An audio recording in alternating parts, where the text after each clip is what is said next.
päivän 7. Eli Kolppanen, Ketomäki, Haavisto, Ylismäki, Kortesniemi, Rautanen ovat kuljettajat ja näin lähdetään liikkeelle. Kolppanen tulee edelleen. Rautanen ottaa kärkipaikan tässä vaiheessa.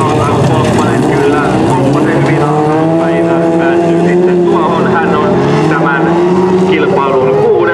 Sami Rautanen joka tapauksessa kärkipaikalla. 2-2 Sauli Haavisto kakkospaikalla. Kortesniemi on kolmospaikalla. Sitten Ketomäki on 4. tässä vaiheessa. Ja Ylismäki on 5.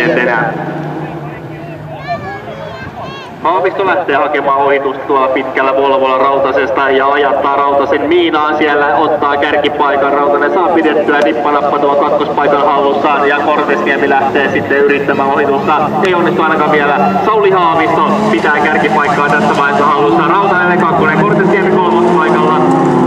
Ketomäki on 4, mutta Ketomäki ei varmasti tilanteeseen tyydy.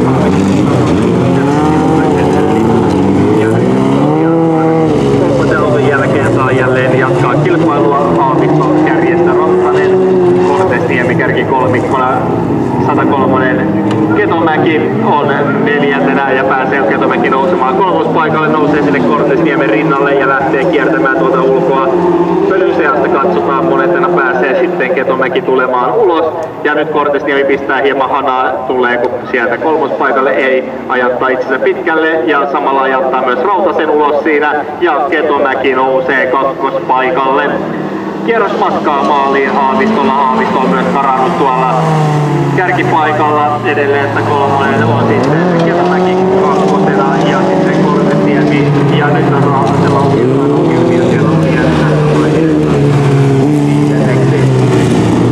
Ylismäki on 4. tässä kohtaa ja edelleen on Kortesniemi kolmospaikalla.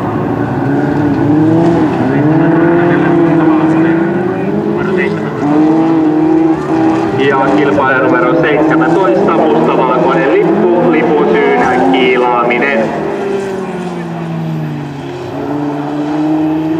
Ja näin lähestyy sitten senioriluokan voittoa.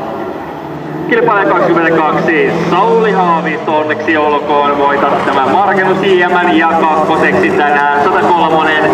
Hannu Ketomäki 3. numerolla 5, Salmenta Kortesniemi 4.